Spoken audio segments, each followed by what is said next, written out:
হযরতে ওমর রাদিয়াল্লাহু তাআলা আনহু বৃহস্পতিবার ইশার নামাজের পরে তিনি একজন প্রেসিডেন্ট, শুধু প্রেসিডেন্টই নয়, জাতীয় মসজিদের তিনি ইমাম, মসজিদে নববীর তিনি খতিব। হযরত ওমর রাদিয়াল্লাহু তাআলা আনহু তিনি কত বড় নেতা ছিলেন, নেতৃত্ব তার কেমন ছিল। হযরত ওমর রাদিয়াল্লাহু তাআলা আনহু বৃহস্পতিবার ইশার নামাজের পরে সাহাবায়ে কেরামদেরকে বলে দিল, তোমরা শোনো, নামাজের পরে কেউ যেন আজকে বাড়িতে না যায়, তোমরা একটু মসজিদের ভিতরে বসো। সাহাবায়ে কেরাম বসলেন।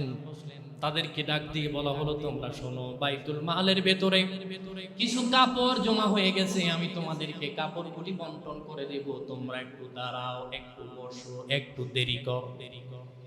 হযরত ওমর রাদিয়াল্লাহু তাআলা আনহু কাপড় বন্টন করে দিলেন।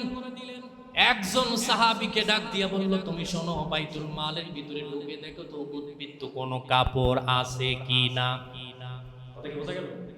তিনি বললেন, আমি তো পাবলিকের কাপড়গুলি দিয়ে দিলাম, তুমি দেখো তো বাইতুল মালের ভিতরে নতুন কোন কাপড় দেখা যায় কিনা।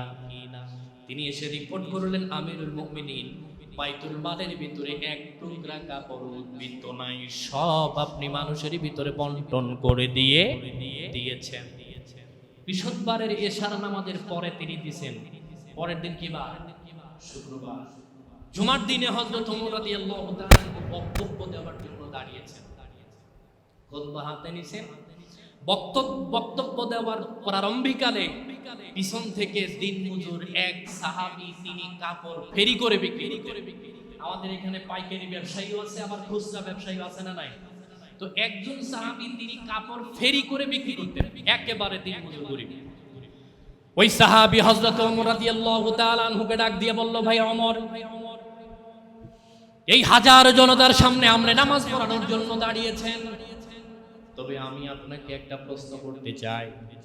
আমার প্রশ্নের জবাব যদি আপনি দিতে না পারেন, আমি আপনার পিছনে নামাজ পড়ব না, অন্য কাউকে আপনার পিছনে নামাজ পড়ার সুযোগ করে দিব না। কত বড় সাহস থাকলে একজন প্রেসিডেন্টকে এই কথা বলার সুযোগ।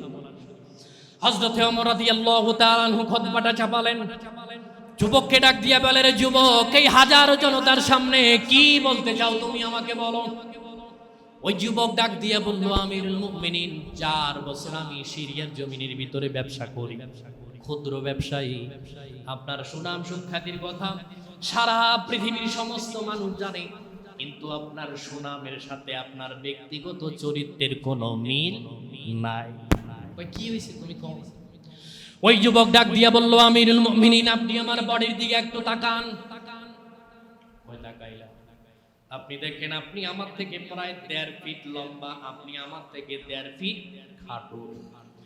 গতকালকে রাষ্ট্রীয় কোষাগার থেকে যেই কাপড় আপনি সাধারণ মানুষের ভিতরে বন্টন করে দিয়েছেন, আপনিও 2 গজ নিছেন, আমিও 2 গজ নিয়েছি। যেই 2 গজ কাপড় আপনি আমাকে দিয়েছেন, ওই কাপড় দিয়ে আমার হাফ শার্ট, শর্ট জামাই হয় না। আর ওই একই কাপড় দিয়ে আপনি লম্বা বডির লম্বা জামা বানালেন কেমনে?